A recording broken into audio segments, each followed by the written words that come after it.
வணக்கம். தமிழ் ஃபுட் கார்னரில் தீபாவளி ரெசிபிஸ் பார்க்க போகிறோம். ரவா பால்கோவா பார்க்க போகிறோம்.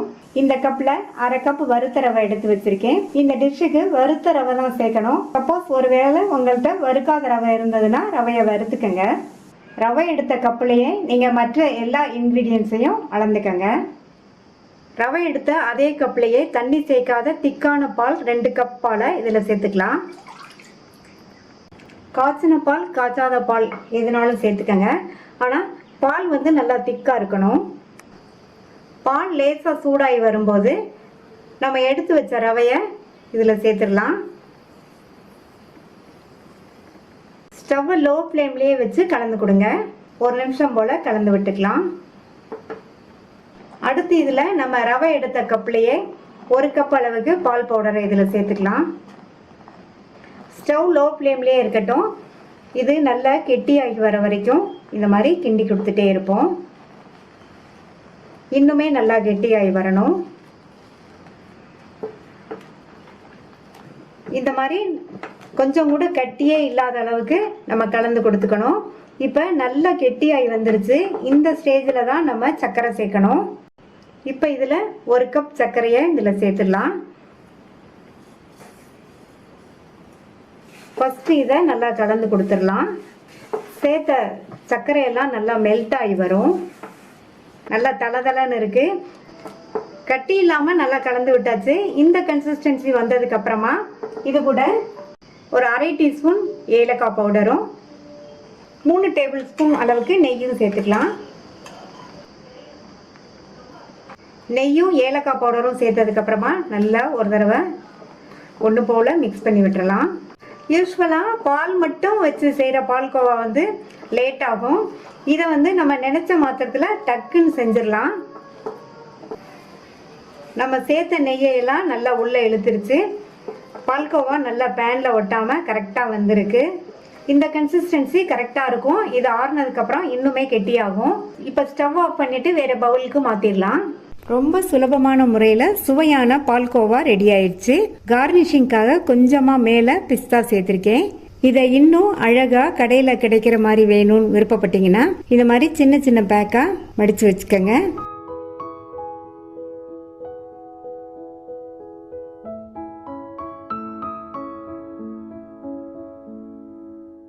அவல் மிக்சர் பண்ண போகிறோம். 2 கப் அவல் எடுத்திருக்கேன். அவல் வந்து நல்லா க்ளீன் பண்ணி சுத்தமாக எடுத்து வச்சுக்கணும். கெட்டி அவல், லேஸ் அவல் எதுலனாலும் இந்த மிக்சர் பண்ணலாம். நான் வந்து லேஸ் அவல் எடுத்திருக்கேன். கடாயில் எண்ணெய் விட்டு சூடாயிடுச்சு. ஸ்டவ்வை மீடியம் ஃப்ளேமில் வச்சுட்டு அவல் மிக்சருக்கு வறுக்க வேண்டிய ஒவ்வொன்றையும் வறுத்து எடுக்கணும். ஃபஸ்ட்டு வேர்க்கடலையை வறுத்துடலாம். நான் வந்து ஸ்டீல் சல்லடை கரண்டி வச்சுருக்கேன். இந்த மாதிரி ஸ்டீலில் உள்ளது தான் யூஸ் பண்ணணும். பிளாஸ்டிக் யூஸ் பண்ணிடாதீங்க. இந்த கரண்டியை எண்ணெயில் அப்படியே விட்டுட்டு வேர்க்கடலையே இதில் போட்டு வறுத்துக்கலாம். இந்த மாதிரி கரண்டி யூஸ் பண்ணோம்னா இது வறுபட்டதுக்கு அப்புறமா நமக்கு அப்படியே எடுத்துடலாம். நல்லா ஈஸியாக இருக்கும். சப்போஸ் உங்கள்கிட்ட இல்லைன்னா நீங்கள் எண்ணெயில் வறுக்க வேண்டியதை வறுத்துட்டு கரண்டியில் நீங்கள் அப்படியே வடிச்சிட்டு எண்ணெயை வடிச்சிட்டு எடுத்துக்கோங்க. இப்போ கடலை வறுபட ஆரம்பிச்சிருச்சு. இதனுடைய கலர் மாறாத அளவுக்கு வறுத்துக்கணும். இது வந்து வறுக்காத வேர்க்கடலை, அதனால ஒரு 2லேருந்து 3 நிமிஷம் ஆகும். வறுத்த வேர்க்கடலைன்னா நம்ம சேர்த்த உடனே இது வறுபட்டுரும். ஸ்டவ்வை வந்து ஞாபகமாக மீடியம் ஃப்ளேம்லேயே வச்சுக்கோங்க. இப்போ வேர்க்கடலை கலர் மாறாமல் நல்லா வறுபட்டுருச்சு. ஒரு பிளேட்டில் டிஷ்யூ பேப்பர் போட்டு வச்சுருக்கேன். அதில் இந்த வேர்க்கடலையை போட்டுடலாம். அடுத்து 50 கிராம் பொட்டுக்கடலை இதில் சேர்க்குறேன். பொட்டுக்கடலை வந்து வேகமாக வறுபட்டுரும். அதனால் இதையும் கலர் மாறாத அளவுக்கு கரெக்டாக வறுத்துக்கங்க. பொட்டுக்கடலையும் வறுபட்டுருச்சு. இதையும் எடுத்து வேர்க்கடலையோடு வச்சிடலாம். அடுத்து 10-15 முந்திரியை சேர்த்து வறுத்துக்கலாம். முந்திரி பருப்பு ஆப்ஷனல் தான். சேர்க்காட்டியுமே நல்லா இருக்கும். சேர்த்தா இன்னும் நல்லா சாப்பிடும்போது நல்ல டேஸ்ட்டாக இருக்கும். இப்போ முந்திரியும் நல்லா வறுபட்டுருச்சு. இதையும் எடுத்து ஏற்கனவே வறுத்து வச்சதோடு சேர்த்து வச்சிடலாம். அடுத்து எடுத்து வச்ச அவலை கொஞ்சம் கொஞ்சமாக சேர்த்து வறுத்துக்கணும். அவள் வந்து வேகமாக வறுபட்டுரும். இது லேஸ் அவள் வேலை. இதனுடைய கலர் மாறாத அளவுக்கு வறுத்துக்கணும். அவள் கரெக்டாக வறுபட்டுருச்சு. லைட்டாக கலர் சேஞ்ச் ஆகிருக்கு. ரொம்ப கலர் மாறுற அளவுக்கு வறுத்திங்கன்னா மிக்சரோட டேஸ்ட்டு நல்லா இருக்காது. இதையும் எடுத்து வச்சுட்டு மீதி உள்ள அவளையும் இதே மாதிரி சேர்த்து வறுத்துக்கலாம். அவல் ஃபுல்லாக வறுத்து எடுத்தாச்சு.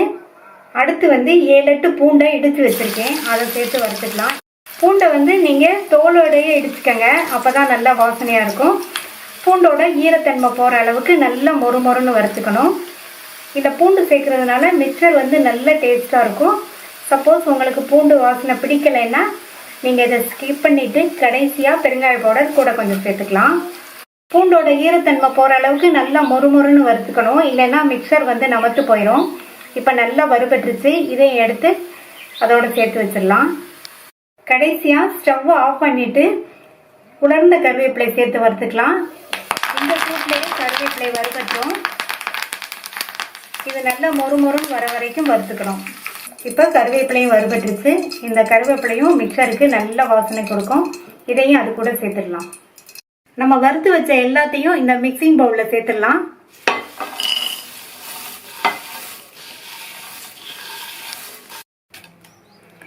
வறுத்த எல்லாத்தையும் டிஷ்யூ பேப்பரில் போட்டதுனால இதில் உள்ள எக்ஸஸ் ஆயில்லாம் டிஷ்யூ பேப்பருக்கே வந்துருச்சு பாருங்க. அதனால வறுத்த உடனே நீங்கள் டிஷ்யூ பேப்பரில் வறுத்ததெல்லாம் சேர்த்துருங்க. இது கூட 1/4 டீஸ்பூன் மஞ்சள் தூள், 1/2 டீஸ்பூன் மிளகாத்தூள், 1/4 டீஸ்பூன் தான் பாதி பெருங்காய பவுடர். நீங்கள் பூண்டு சேர்க்கலைன்னா பெருங்காய பவுடர் இன்னும் கொஞ்சம் சேர்த்துக்கங்க எக்ஸ்ட்ரா. இதுக்கு தேவையான அளவு உப்பு. ஒரு ஈரமில்லாத காஞ்ச ஸ்பூனை வச்சு இதை மிக்ஸ் பண்ணணும். நம்ம சேர்த்த எல்லா பக்கமும் நல்லா ஒன்றா மிக்ஸ் ஆகிற மாதிரி 2-3 நிமிஷம் இந்த மாதிரி கலந்து விட்டுருங்க. உப்பு காரம் தேவைப்பட்டால் கடைசியில் செக் பண்ணிவிட்டு சேர்த்துக்கலாம். நல்லா கலந்து விட்டாச்சு. உப்பு காரம் கரெக்டாக இருக்கான்னு செக் பண்ணலாம். உப்பும் காரமும் இன்னும் கொஞ்சம் சேர்க்க வேண்டியிருக்கு.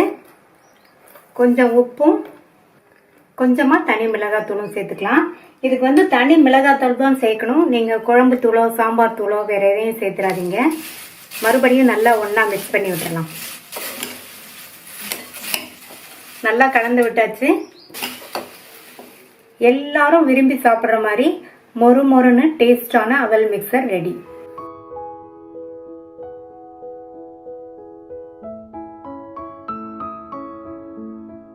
தேங்காய் பூரான் போலி பண்ண போகிறோம்.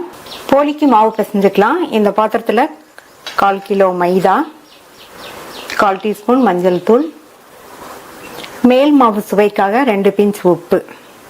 ஃபஸ்ட்டு இது எல்லாத்தையும் நல்லா ஒன்றா கலந்து விட்டுறலாம். நல்லா கலந்து விட்டுட்டு இதில் 1 டேபிள் ஸ்பூன் எண்ணெய் சேர்த்து நல்லா மறுபடியும் ஒரு தடவை கையை வச்சு மிக்ஸ் பண்ணிக்கலாம். இதில் கொஞ்சம் கொஞ்சமாக தண்ணி சேர்த்து பிசைஞ்சுக்கலாம்.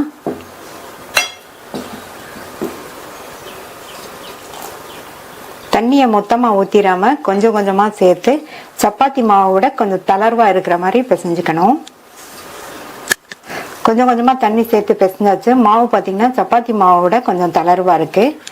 இப்போ இதில் 1/2 டேபிள் ஸ்பூன் எண்ணெய் சேர்த்து நல்லா மறுபடியும் அழுத்தி அழுத்தி பிசைஞ்சுக்கங்க. இந்த மாதிரி அழுத்தி அழுத்தி பிசைஞ்சாதான் போலி நல்லா சாஃப்டாக இருக்கும். 5 to 6 நிமிஷம் நல்லா அழுத்தி அழுத்தி பிசைஞ்சாச்சு. இந்த அளவுக்கு நம்ம பிசைஞ்சாதான் மைதா மாவுக்குன்னு ஒரு இழுவத்தன்மை இருக்கு இல்லையா, அந்த இழுவத்தன்மை தெரியாமல் போலி தட்டுறதுக்கு நல்லா ஈஸியாக இருக்கும். அடுத்து இதில் 1/2 டேபிள் ஸ்பூனுக்கு கொஞ்சம் கூட 3/4 டேபிள் ஸ்பூன் போல் எண்ணெய் சேர்த்து நல்லா மாவில் இந்த மாதிரி பெரட்டி வச்சு 1.5 to 2 மணி நேரம் ஊற வைக்கணும். மூடி வச்சிடலாம். மாவு ஊறிட்டு இருக்கட்டும். 2 மணி நேரம் கழிச்சு பார்க்கலாம். பூர்ணம் ரெடி பண்ணிடலாம். இந்த பேன்ல 3/4 கப்பு பொடித்த வெல்லம், இது கூட 2 டேபிள் ஸ்பூன் தண்ணி சேர்க்கிறேன். 1/4 கப்புக்கு கொஞ்சம் கம்மியா தண்ணி சேர்க்கிறேன்.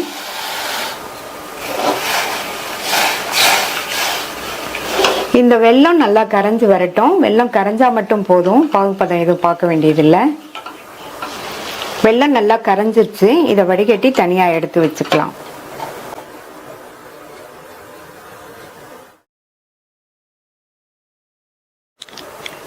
இந்த பேன்ல 2 டீஸ்பூன் நெய்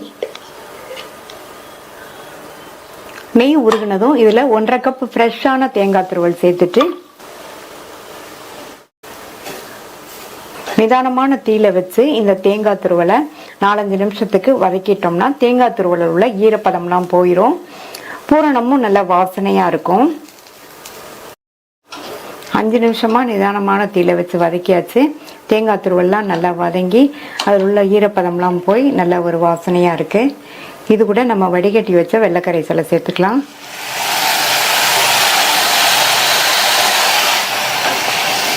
சேர்த்துட்டு நல்லா கலந்து கொடுத்துருங்க. கலந்து கொடுத்துட்டு நிதானமான தீயில வச்சு இந்த மாதிரி கிண்டி கொடுத்துட்டே இருக்கணும். தேங்காய் துருவலும் வெள்ளைக்கரைசலும் ரெண்டும் நல்லா ஒன்று சேர்ந்து கையில் தொட்டு பார்த்தா ஒட்டாமல் இருக்கணும். அந்த பதம் வர வரையும் இந்த மாதிரி கிண்டி கொடுத்துட்டே இருங்க.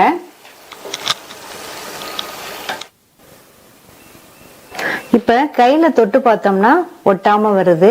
இதுதான் கரெக்டான பக்குவம். இந்த ஸ்டேஜில் 2 டீஸ்பூன் நெய் சேர்த்துக்கலாம். இதில் 1/2 டீஸ்பூன் ஏலக்காய் பவுடர் சேர்த்துக்கோங்க. நான் ஏலக்காய் பவுடர் சேர்த்த கிளிப் மிஸ் ஆயிடுச்சு. பூரணம் ரெடி ஆயிடுச்சு. மாவு 2 மணி நேரமாக நல்லா ஊறிடுச்சு. இந்த மாவை மறுபடியும் ஒரு தடவை பிசைஞ்சிடலாம்.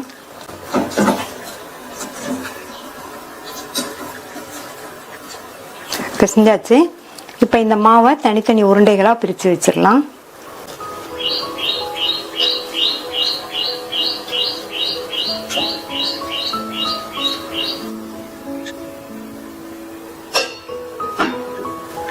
அடுத்து நம்ம ரெடி பண்ணி வச்ச பூரணத்தையும் உருண்டைகளாக உருட்டி வச்சுக்கலாம். போலிக்கு மாவும் ரெடி ஆயிடுச்சு, பூரணமும் ரெடி ஆயிடுச்சு. அடுத்து நம்ம போலியை தட்ட போகிறோம். அதுக்கு முன்னாடி இந்த சின்ன பவுலில் நெய்யும் எண்ணெயும் கலந்து வச்சுக்கலாம். நல்லா மிக்ஸ் பண்ணி விட்டுருங்க. நீங்கள் ஃபுல்லாகவே நெய் சேர்த்து பண்ணுறதுனாலும் பண்ணிக்கோங்க. நான் நெய்யும் எண்ணெயும் சேர்த்து கலந்து பண்ண போகிறேன். நான் இன்னைக்கு வாழை இலையில தான் போலியை தட்ட போகிறேன். இதுக்கு பதில் நீங்கள் பிளாஸ்டிக் ஷீட்டோ அல்லது பட்டர் ஷீட்டோ எடுத்துக்கோங்க. வாழை இலையில லைட்டாக எண்ணெய் அப்ளை பண்ணியிருக்கேன். நம்ம ரெடி பண்ணி வச்ச நெய் எண்ணெய் கலவையை லைட்டாக கையில் தொட்டுட்டு ஒரு உருண்டை மாவு எடுத்திருக்கேன். இதை நல்லா விரிச்சுக்கலாம். லைட்டாக இந்த மாதிரி விரிச்சா போதும். இந்த மாதிரி லைட்டாக விரிச்சிட்டு ஒரு உருண்டை பூரணத்தை எடுத்து வச்சுட்டு க்ளோஸ் பண்ணிடலாம்.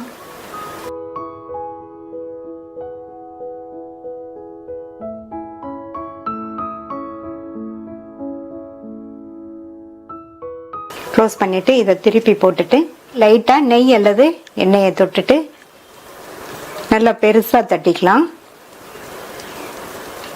மாவு 2 மணி நேரம் ஊறினதுனால நல்லா தட்டுறதுக்கு ஈஸியாக வருது.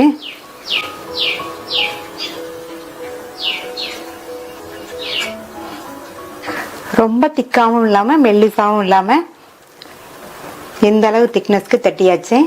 இது இருக்கட்டும். அடுத்து ஒரு போலியும் ரெடி பண்ணி வச்சுக்கலாம்.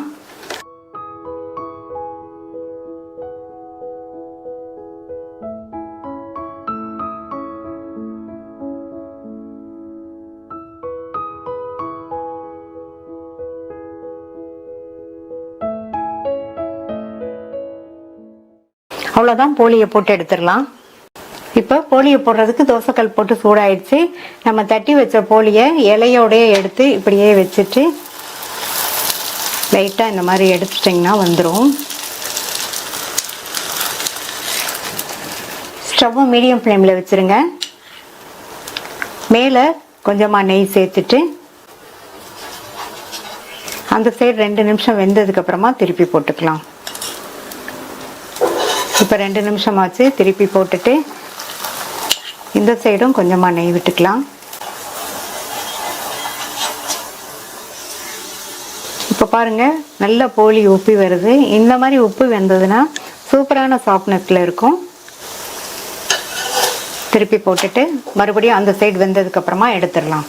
ஒவ்வொரு பக்கமுமே 2 நிமிஷம் வெயிட் பண்ணி திருப்பி போடுங்க, கரெக்டாக இருக்கும். இப்போ 2 சைடுமே வெந்து போலி ரெடி ஆயிடுச்சு, எடுத்துடலாம். சாஃப்டான டேஸ்டான தேங்காய் பூரண போலி ரெடி ஆயிடுச்சு.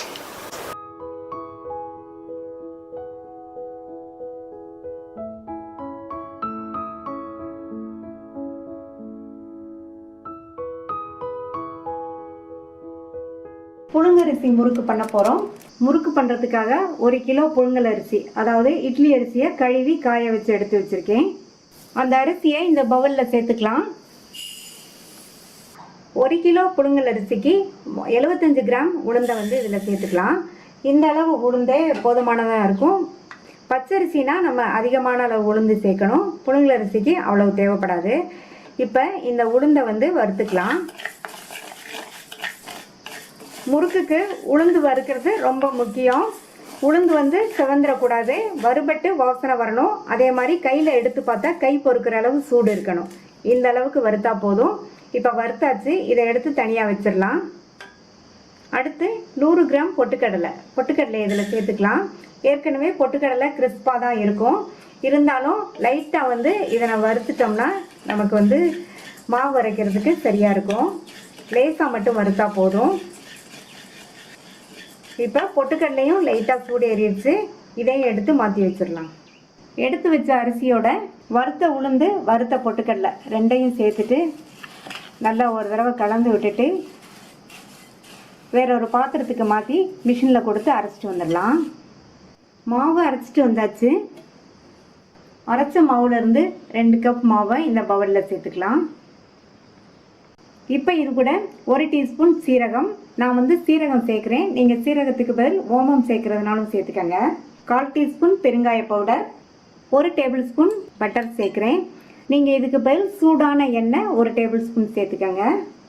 இதுக்கு தேவையான அளவு உப்பு சேர்த்துட்டு எல்லாம் ஒன்றா மிக்ஸ் ஆகிற மாதிரி நல்லா பிசைஞ்சுக்கலாம். இந்த மாதிரி கலந்து விட்டுக்கணும். இதில் கொஞ்சம் கொஞ்சமாக தண்ணி சேர்த்து சப்பாத்தி மாவு பதத்துக்கு பிசைஞ்சுக்கணும். தண்ணியை மொத்தமாக ஊற்றிடாதீங்க. கொஞ்சம் கொஞ்சமாக தண்ணி சேர்த்து மாவு பிசைஞ்சாச்சு. மாவு வந்து இந்த மாதிரி பக்குவத்துக்கு இருக்கணும். அந்த அளவுக்கு பிசைஞ்சுக்கோங்க. இந்த முறுக்கு அச்சு வச்சு தான் நம்ம முறுக்கு பிழிய போகிறோம். இதை இந்த முறுக்கு உலக்கில் சேர்த்துட்டு இப்போ இந்த முறுக்கு உலக்கில் நல்லா எல்லா பக்கமும் ஆயிலை வந்து லைட்டாக அப்ளை பண்ணிக்கணும். இந்த மாதிரி அப்ளை பண்ணிட்டோம்னா நமக்கு முறுக்கு பிழியறதுக்கு நல்லா ஈஸியாக இருக்கும். அடுத்து இதுலேயுமே நல்லா அப்ளை பண்ணிக்கணும். பிசைஞ்சு வச்ச மாவுலேருந்து இந்த அளவு மாவு எடுத்திருக்கேன். இதை முறுக்கு உலக்கில் சேர்த்துட்டு க்ளோஸ் பண்ணிடலாம். இப்போ முறுக்கை ஒரு அகலமான கரண்டியோ அல்லது ஒரு அகலமான பிளேட்டோ எடுத்து அதில் பிழிஞ்சு அதுக்கப்புறமா எண்ணெயில் சேர்த்துக்கலாம். நான் இப்போ இந்த 2 கரண்டிலையும் எண்ணெய் அப்ளை பண்ணியிருக்கேன். இப்போ பிழிஞ்சிடலாம். நான் 2 கப் மாவு எடுத்துருக்கிறதுனால 2 கப் மாவையுமே மொத்தமாக பிசைஞ்சு முறுக்கு பிழிய போகிறேன். நீங்கள் அதிகமான அளவு மாவு எடுத்தீங்கன்னா கொஞ்சம் கொஞ்சமாக பிசைஞ்சு சுட்டுக்கங்க. மொத்தமாகவே எல்லாத்தையும் பிசைஞ்சு வச்சிட்டோம்னா நம்ம முறுக்கு பிழியறதுக்குள்ளே மற்ற மீதி உள்ள மாவும் பிடிச்சி போயிடும். இதே மாதிரி பிழிஞ்சு வச்சுட்டு எண்ணெயில் போட்டு எடுத்துடலாம். முறுக்கை போட்டு எடுக்கிறதுக்கு கடாயில் எண்ணெய் விட்டு சூடாயிடுச்சு. எண்ணெய் வந்து ரொம்ப சூடாகக்கூடாது. ரொம்ப சூடாச்சுன்னா நம்ம முறுக்கை போட்ட உடனே முறுக்கோட கலர் மாறிடும். ஓரளவு சூடானா போதும். நம்ம பிழிஞ்சு வச்ச முறுக்கை ஒவ்வொன்றா எண்ணெயில் சேர்த்துடலாம்.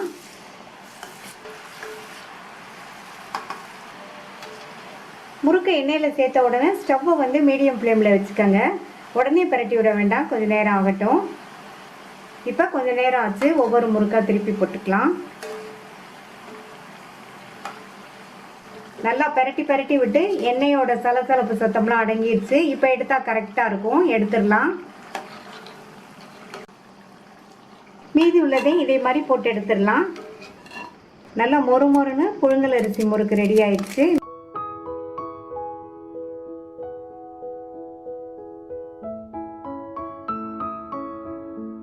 இட்லி மாவை வச்சு சுசியம் பண்ண போறோம். ஃபர்ஸ்ட் பூரணம் பண்ணிடலாம். அதுக்கு 1 கப் பொட்டுக்கடலை, 1 கப் தேங்காய் துருவல், 1 கப் பொடித்த வெல்லம் எல்லாமே ஒரே அளவா எடுத்துக்கங்க.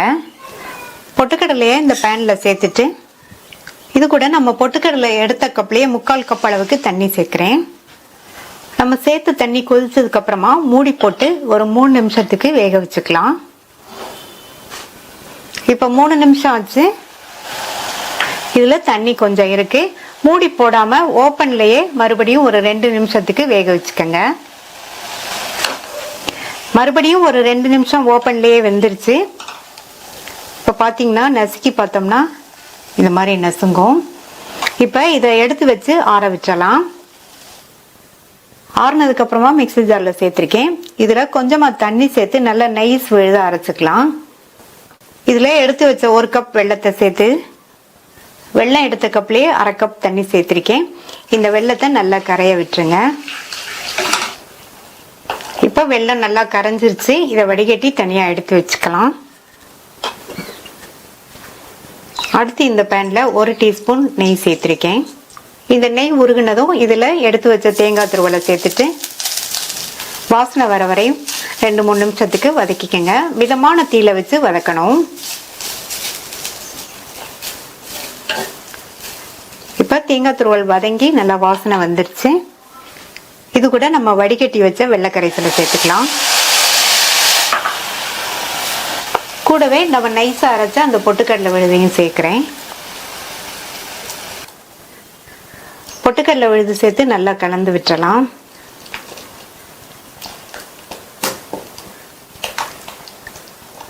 நல்லா கட்டி இல்லாம கலந்துக்கங்க.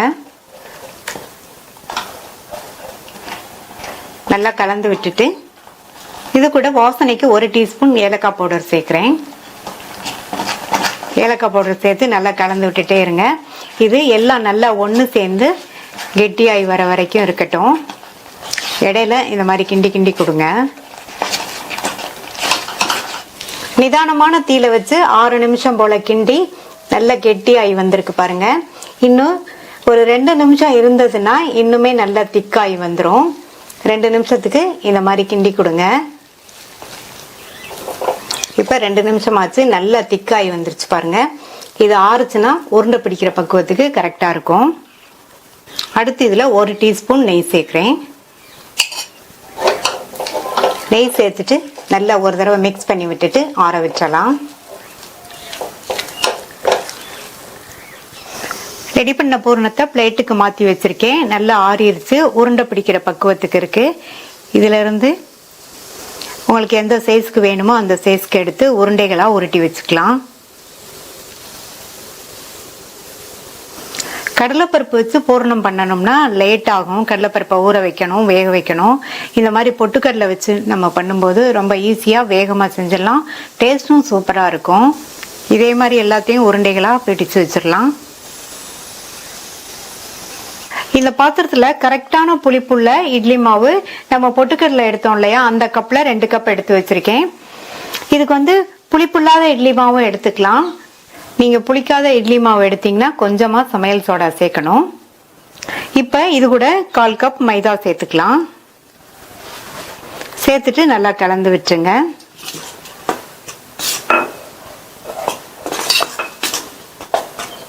இப்ப நல்லா கலந்தாச்சு. மாவு பாத்தீங்கன்னா கெட்டியா இருக்கு. இதுல கொஞ்சமா தண்ணி சேர்த்து கலந்துக்கலாம்.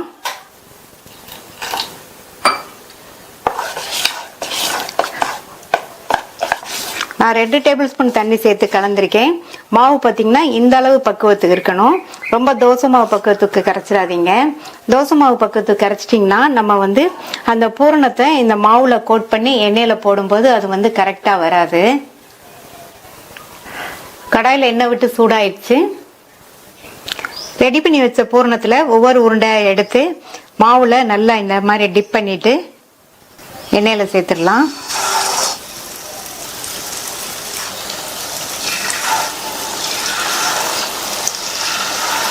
சுசியத்தை எண்ணெயில சேர்த்ததுக்கு அப்புறமா ஸ்டவ்வை நிதானமா எரிய விடுங்க. அப்பதான் நல்லா வெளியில மொறு மொறுப்பா இருக்கும், உள்ள சாஃப்டாவும் இருக்கும். சுசிய நமக்கு நல்லா வெந்து வரும். இப்ப அந்த சைடு வெந்துருச்சு. ஒவ்வொரு சுசியத்தையும் பிரட்டி போட்டுக்கலாம்.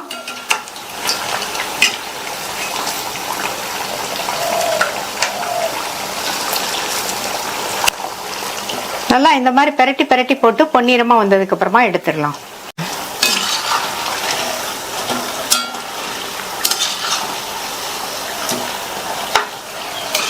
இப்ப நல்லா பொன்னிறமா வந்துருச்சு, எடுத்துடலாம்.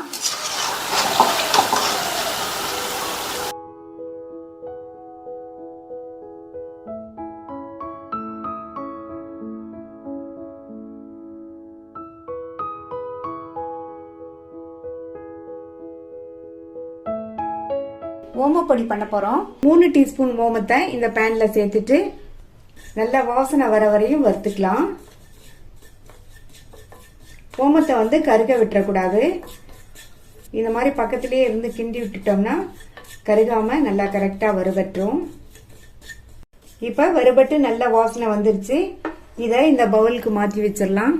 கிண்ணத்துக்கு மாற்றிட்டு ஓமம் வந்து சூடாக இருக்கும் போதே இந்த ஓமம் தாராளமாக முங்குற அளவுக்கு இதை தண்ணி சேர்த்து இதை 10 நிமிஷம் ஊற வச்சுக்கலாம். இந்த மிக்சிங் பவுலில் 2 கப் கடலை மாவு சேர்க்குறேன். இந்த மாவு கடலைப்பருப்பை வெயிலில் காய வச்சு மிஷினில் கொடுத்து திரிச்ச மாவு. இதை வந்து நான் ஜலிச்சு சேர்த்துருக்கேன். நீங்கள் மிஷினில் அரைச்ச மாவுனாலும் சரி, கடையில் வாங்கினாலும் சரி, எந்த மாவுனாலும் ஜலிச்சு சேர்த்துக்கங்க. இது கூட 1/2 கப் பச்சரிசி மாவு, 2 டீஸ்பூன் மிளகாத்தூள் சேர்க்குறேன். மிளகாய் பொடி சேர்க்காம பண்ணாலும் நல்லா இருக்கும். நான் வந்து 2 டீஸ்பூன் மிளகாத்தூள் சேர்த்துருக்கேன். நீங்கள் உங்கள் காரத்துக்கு தகுந்தபடி குட்டியோ குறைச்சோ சேர்த்துக்கங்க. 1/2 டீஸ்பூன் பெருங்காய பவுடர். இந்த மாவுக்கு தேவையான அளவு உப்பு சேர்த்து நல்லா ஒன்றா மிக்ஸ் பண்ணி விட்டுறலாம். இது கூட 2 டேபிள் ஸ்பூன் பட்டர். பட்டர் ஃப்ரிட்ஜில் இருந்ததுன்னா நீங்கள் முன்னாடியே வெளியில் எடுத்து வச்சு ரூம் டெம்பரேச்சருக்கு கொண்டு வந்துருங்க. அப்போதான் மாவில் வந்து நம்ம நல்லா மிக்ஸ் பண்ண முடியும். நான் வந்து பட்டர் சேர்த்துருக்கேன். அதுக்கு பதில் நீங்கள் நெய் அல்லது சூடான எண்ணெய் சேர்த்துக்கங்க. இப்போ இதை நல்லா மிக்ஸ் பண்ணி விட்டுட்டு ஊற வச்ச ஓமத்தை ஒரு வடிகட்டியில் இந்த மாதிரி வடிகட்டி சேர்த்துக்கணும். இந்த மாதிரி சேர்த்தாலே நல்ல ஓமத்தோட ஃப்ளேவரோட ஓமப்பொடி நல்லா இருக்கும். நல்லா இதை ஒன்றா இந்த மாதிரி மிக்ஸ் பண்ணி விட்டுட்டு இதில் கொஞ்சம் கொஞ்சமாக தண்ணி சேர்த்து மாவை பிசைஞ்சுக்கலாம். பிசையும் போது தண்ணியை கொஞ்சம் கொஞ்சமாக தான் சேர்க்கணும். ரொம்ப டைட்டாகவும் இல்லாமல் ரொம்ப இலக்கமாகவும் இல்லாமல் மாவு பிசைஞ்சாதான் நமக்கு பிழியறதுக்கு நல்லா ஈஸியாக இருக்கும்.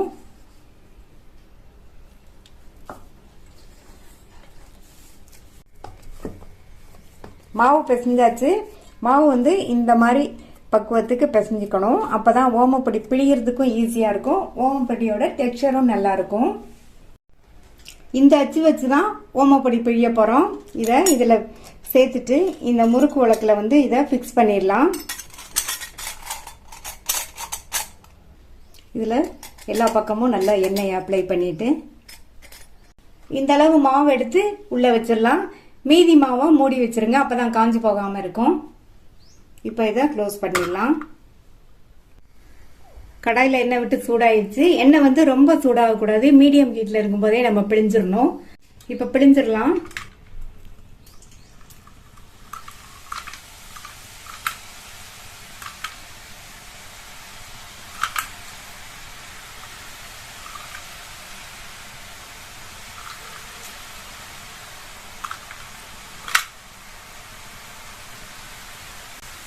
ஸ்டவ் வந்து மீடியம் ஹீட்லேயே இருக்கட்டும். ஓமப்பொடிங்கிறதுனால இது வந்து வேகமாகவே வெந்துடும். இப்போ எண்ணெயோட சத்தம் ஓரளவு அடங்கிருச்சு. பிரட்டி போட்டுடலாம்.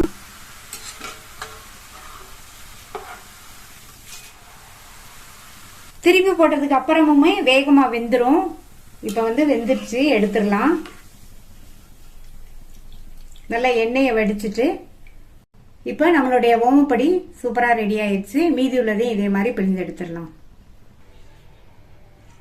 இதை லைட்டாக இந்த மாதிரி ப்ரெஸ் பண்ணி விட்டாலே எல்லாம் நொறுங்கி ஓமப்பொடி ரெடி ஆயிரும்.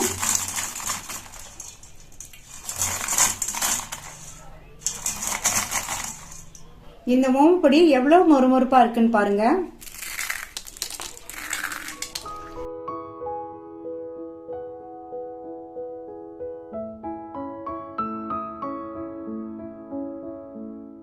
தேங்காய் பர்ஃபி. இந்த பர்ஃபிக்கு 2 கப் தேங்காய் துருவலும் 2 கப் பொடித்த வெல்லமும் எடுத்திருக்கேன். தேங்காய் துருவலும் பொடித்த வெல்லமும் சரிசமமாக எடுத்துக்கணும். ஃபர்ஸ்ட்டு செய்ய ஸ்டார்ட் பண்ணுறதுக்கு முன்னாடி ஒரு ட்ரேல கொஞ்சமாக நெய் விட்டு இந்த நெய் வந்து எல்லா பக்கமும் நல்லா ஸ்ப்ரெட் ஆகிற மாதிரி இந்த மாதிரி நல்லா அப்ளை பண்ணி விட்டுக்கணும். இந்த மாதிரி நெய் தடவி நம்ம ட்ரேயை ரெடி பண்ணி வச்சிட்டோம்னா பர்ஃபி ரெடியான உடனே இதில் கொட்டுறதுக்கு ஈஸியாக இருக்கும்.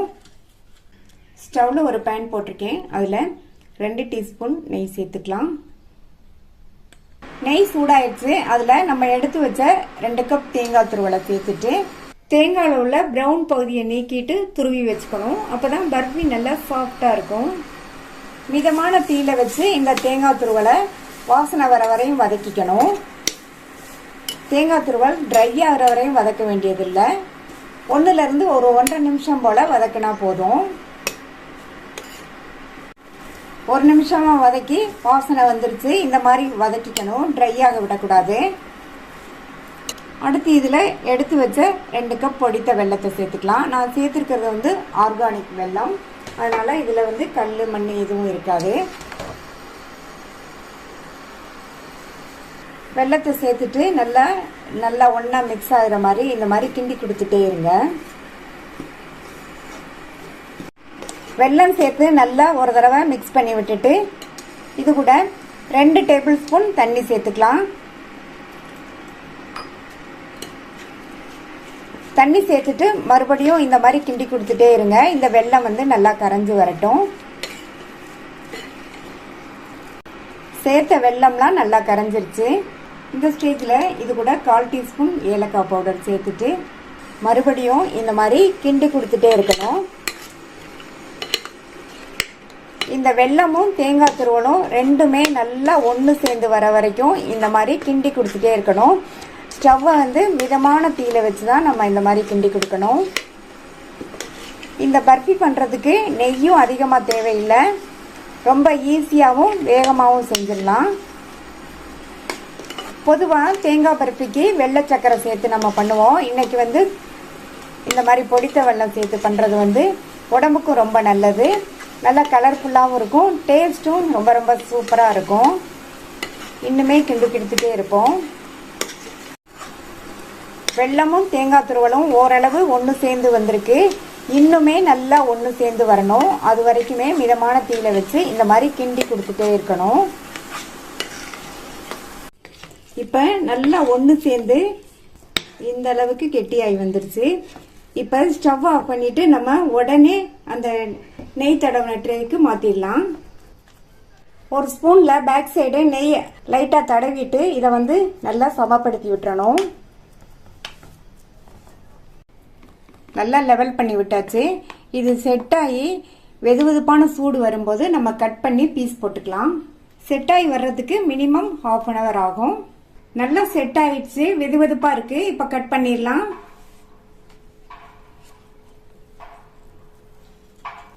நீல வாக்கில் கட் பண்ணிட்டு இப்போ இந்த சைட் கட் பண்ணிக்கலாம். உங்களுக்கு எந்த சைஸ்க்கு வேணுமோ அந்த சைஸ்க்கு கட் பண்ணிக்கங்க.